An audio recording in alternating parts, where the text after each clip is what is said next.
Welcome back to another video. So today we have got the long awaited full chicken in the air fryer. So we've got a chicken that's already got a nice bit of seasoning on there, which they usually it's one of the cook in the bag ones, as it says there, and that's quite delicious. But let's see how we do with the Ninja woodfire. So as always, check our hopper first.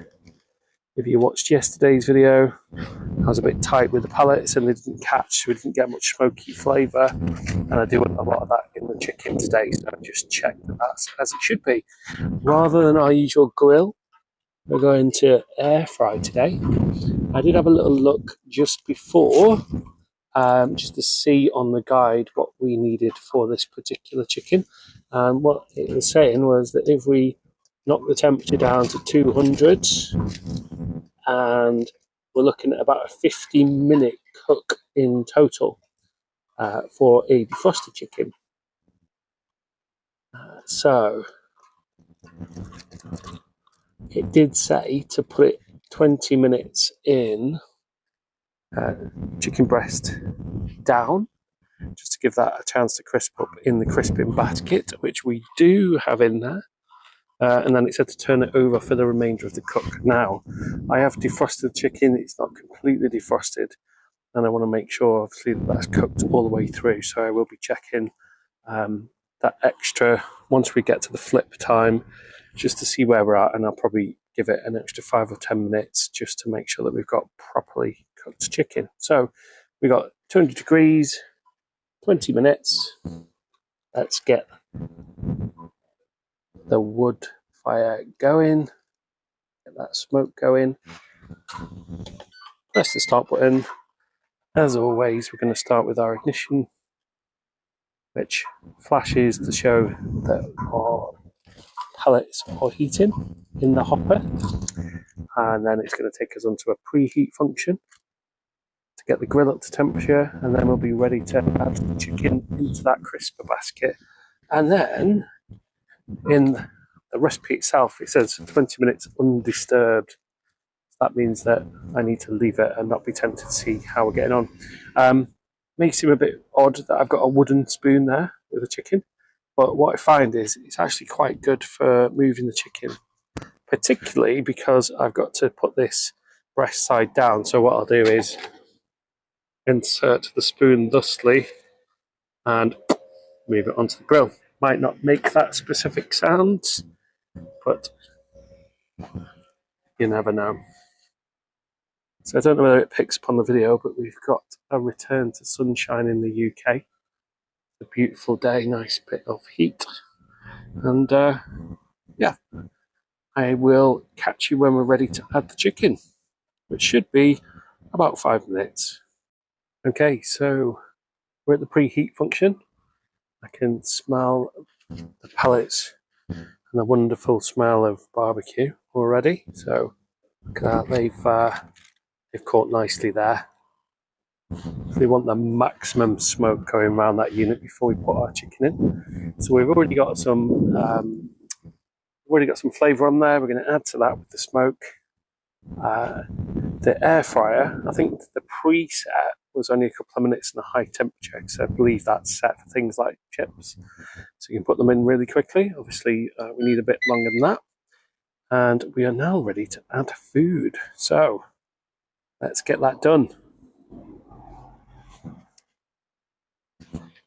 Now I had to think about that. I'm going to manage to get the chicken onto the grill and film with one hand. So let's do a bit of magic editing. Blink of an eye, we have a chicken on a spoon, just what you always needed. That is going to go into our grill. So apologies for the filming here for a second. And the recipe said that we're best doing this, whoops, not like that, but oh, maybe we need to do a bit more editing. Said skin, oops, look at that, seamless, skin side down. And we'll pop the lid back down, and there we are. So we've got a whole chicken on our barbecue. Our countdown is on 20 minutes, 200 degrees. We've got the wood fire smoke going, and what we'll do is I'll come back and check on that in those 20 minutes. And if you've not watched the other videos, what I do recommend is just keep an eye on your hopper. Make sure that there's still some smoke coming out of there. If there's not, no big deal. You can just press the button, wood fire technology button again, and just give that a little boost, because that's what we want. We want the maximum amount of flavour. And those pellets will burn for a good few hours, so don't be shy. Keep setting them alight to keep the smoke going. If you're doing a shorter barbecue, you could probably get 2, maybe 3 goes, if that's the terminology, out of a set of pellets out of a full hopper. And after I used the bags that came with the unit, I invested into quite a huge box. They weren't the Ninja branded ones, but they did have the same kind of combination of types, so a bit of chicory and other flavours in there. And honestly, I couldn't really tell the difference. I do love the Ninja products as a whole, and we do buy quite a bit of the branded stuff, as you can see from the table there. But with the pellets, you're just burning them for flavour, really. So I don't really see that there's much need, unless there's a massive taste difference. Personally, for me, then I'll just go and with a bit of a cost saving, so I can buy even more great Ninja products. And no, this is not a sponsored video, as much as it might sound like it is. I just love the product, and as I am using it and cooking it, which I would be doing anyway, whether I had the camera in my hand or not, I just capture it and upload them. And actually, it seems to be going quite well. The subscribers are ticking over nicely, and I've got a few comments, which is nice to see. I always take time to respond to them, and hopefully I'm uploading a pretty versatile range of videos of what I'm cooking, because these are just daily meals. It's everyday use, and yeah, hopefully that showcases what the unit's all about. So I will catch you guys when we're 20 minutes in. We'll have a little look at how we're doing. We've got the crisper basket in, so hopefully that's going to get our skin nice and crispy. It's breast side down, so that's where most of the seasoning's going to be, which makes sense that we get that lovely char on the skin before we turn it over. And then we'll leave it for, I think the recipe said, about another 30 minutes. And then I'm going to just have a look at where we're up to with the cook, because it's full chicken breast, and it's already been, I don't know what the phrase is. I was going to say debagged, but that sounds awful. I just remember being a kid and people talking about giblets, and that kind of puts you off your meal, doesn't it? So hopefully I've not done that by mentioning it. But what I meant to say is, because we can see inside the chicken, so to speak, we'll be able to see how well that's cooking. Okay, I'll see you guys later.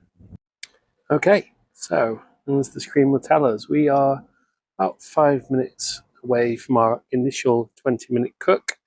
So let's have a little look at how we are getting on. So, oh, well, that is a sight to see, isn't it? Look at that. So you can see that smoke's already given the chicken that lovely brown colour, so we know that that's going through the meat.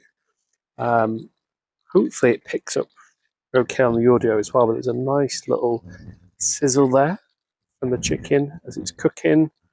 It's on the crisper basket, so it's not in direct contact with the grill. So let's have a look at what we are dealing with. So unceremonious, I know, in with a spoon. And over we go. So, apologies for the filming angle there. It's quite difficult with a spoon in one hand and a camera in the other. So, you can see, when I was talking about being able to see inside the meat, apologies for the angle, but that's what I meant. We'll be able to see how we're getting on with the cook.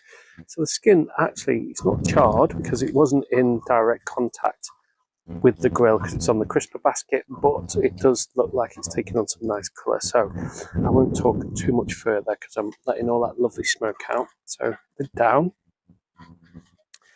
Check our hopper. still smoking away. Sorry, it takes me a while to find the angle. It's I'm staring into my phone screen in full sunlight, which I am never going to complain about the sun. So let's fire up. So what we're going to do now actually is normally I just press the button to boost it, but rather than wait, because we know when it's going to take more than 4 minutes to cook, what I'm going to do is stop the cook and basically start again. So air fry on the dial, wood fire, get that smoke going around again. So it is still smoking, but we just want to really boost that, get as much as we can through there. And it's kept the previous preset, which is really good. So we put in 200, I think it's degrees, and 20 minutes for the last cook. So that's really good actually, so that it saved that rather than the preset. That's probably, I would guess, because we just stopped it really quickly rather than unplugging the whole unit.